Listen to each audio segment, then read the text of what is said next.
আসসালামু আলাইকুম, কেমন আছেন সবাই? আশা করি সবাই ভালো আছেন। সিম্পল কুকিং বাই আশাতে সবাইকে স্বাগত জানাচ্ছি। আমরা চিংড়ি মাছ খেতে অনেকেই খুব পছন্দ করি। আজকে আমি আপনাদের মাঝে শেয়ার করব চিংড়ি মাছের দু পেঁয়াজা, একটু ডিফারেন্টভাবে। আশা করি অবশ্যই আপনাদের ভালো লাগবে। চলুন এবার মূল রেসিপিতে যাওয়া যাক। তার জন্য এখানে আমি নিয়েছি চিংড়ি মাছ, 250 গ্রাম চিংড়ি মাছ নিয়েছি। ভালো করে মুখের খোসাগুলো ফেলে তারপর মাঝখান দিয়ে রগগুলো বের করে তারপর আমি ভালো করে ধুয়ে নিয়েছি। এবার একটি প্যানের মধ্যে তেল দিয়েছি, এখানে 1/3 কাপ। তেল যখন গরম হয়ে আসবে এখানে অ্যাড করে দেব মাঝারি সাইজের একটি পেঁয়াজ। তারপর অ্যাড করে দিব এখানে একটি রসুনের অর্ধেকটি রসুন দিয়েছি, এখানে 4-5টি কাঁচামরিচ আর একটি টমেটো। তারপর চুলার আঁচ মিডিয়ামে রেখে ভালো করে নেড়ে চেড়ে যতক্ষণ পর্যন্ত না ব্রাউন কালার হয়ে আসছে ততক্ষণ পর্যন্ত আমি এই সবগুলো উপকরণ ভেজে নেব।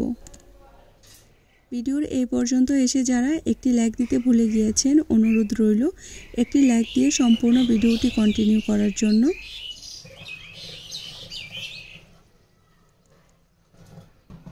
পেঁয়াজ, টমেটো, রসুনের কালার যখন ব্রাউন কালার হয়ে আসবে তখন আমি সবগুলো এখান থেকে তুলে নেব। চিংড়ি মাছ আমরা বিভিন্নভাবে খেয়ে থাকি। আপনারা যদি এভাবে রান্না করে না থাকেন প্লিজ একবার হলেও ট্রাই করে দেখবেন। খেতে এতটাই সুস্বাদু হয় যে আসলে তৈরি করে না খেলে আসলে বোঝা যায় না যে এতটা টেস্টি হয় এই চিংড়ি দু পেঁয়াজার রেসিপিটা। পেঁয়াজ, রসুন, টমেটো, কাঁচামরিচ ভালো করে ভাজা হওয়ার পর তারপর আমি তুলে নিচ্ছি। পুরো উপকরণ ভালো করে বেটে আমি একটি পেস্ট তৈরি করে নিয়েছি। আপনারা চাইলে ব্লেন্ডারও ব্লেন্ড করে নিতে পারেন।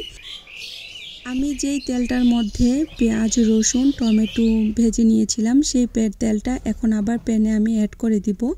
তারপর এখানে অ্যাড করে দেব মাঝারি সাইজের একটি পেঁয়াজ কুচি। পেঁয়াজ যখন হালকা ব্রাউন কালার হয়ে আসবে তখন আমি এখানে অ্যাড করে দেব 1/3 কাপ পানি। পানিটা দেওয়ার কারণ হলো আমি যখন মশলা ব্যবহার করব তখন কিন্তু পুড়ে যাবে না, সেজন্য আমি পানিটা ব্যবহার করছি।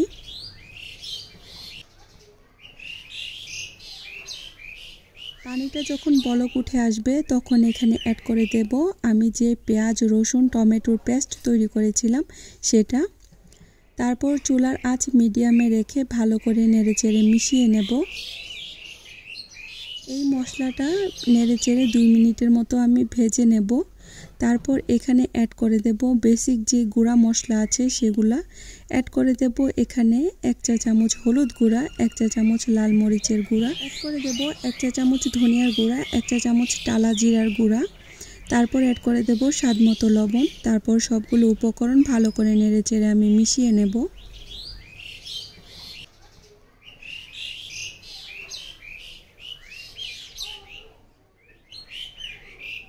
মশলাগুলো অ্যাড করার পর ভালো করে নেড়েচেড়ে আমি মিশিয়ে নিচ্ছি। এই পর্যায়ে কিন্তু চুলার আঁচ মিডিয়ামে থাকবে, কারণ বেশি হাইতে রেখে মশলাটা কষালে কিন্তু তলানিতে ধরে যাবে। তার জন্য চুলার আঁচ মিডিয়াম টু লোতে রেখে আমি মশলাটা ভালো করে কষিয়ে নিচ্ছি।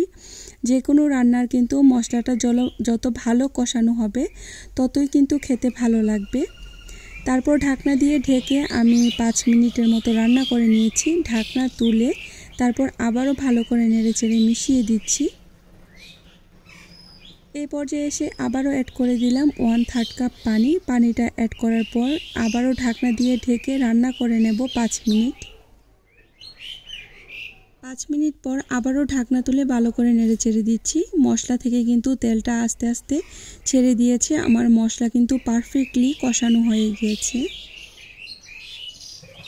মশলাটা ভালো করে মিশিয়ে নেবার পর এবার এখানে চিংড়ি মাছগুলো আমি অ্যাড করে দিব।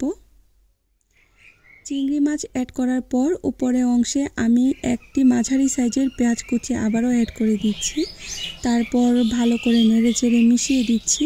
আমরা অনেকেই চিংড়ি মাছটা কিন্তু ভেজে রান্না করি। এভাবে ভেজে রান্না করলে অনেক সময় দেখা যায় যে চিংড়ি মাছটা কিন্তু রাবারের মতো শক্ত হয়ে যায়, খেতে ভালো লাগে না। এভাবে একবার রান্না করে দেখতে পারেন, আশা করি অবশ্যই আপনাদের খুব ভালো লাগবে।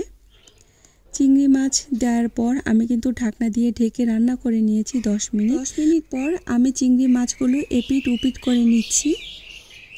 দেখুন মশলাটার যে গ্রেভিটা কতটা ঘন হয়েছে। আর এই মশলাটা খেতে কিন্তু খুবই সুস্বাদু হয়। এই মশলাটা দিয়ে আপনি 1 প্লেট ভাত খেয়ে ফেলতে পারবেন চিংড়ি মাছ ছাড়াই। এপিট ওপিট করার পর ঢাকনা দিয়ে ঢেকে রান্না করে নিয়েছি 5 মিনিট। বেশ এভাবেই তৈরি করে নিই চিংড়ি মাছের দু পেঁয়াজা। আমি যে কোনো রান্না একটু সিম্পলভাবে করতেই পছন্দ করি, কিন্তু একটু টেস্ট ভিন্নতা আনার জন্য প্রত্যেকটা রেসিপির মধ্যে একটু ভিন্নতা রাখি। আশা করি আপনাদের ভালো লাগে। ভালো খারাপ যাই হোক না কেন আপনারা কিন্তু কমেন্টস বক্সে অবশ্যই জানাবেন। আশা করব আপনারা অবশ্যই বাসায় একবার হলেও এই রেসিপিটা ট্রাই করবেন। আর ট্রাই করলে কিন্তু অবশ্যই আমাকে ফিডব্যাক জানাবেন যে কেমন হয়েছিল।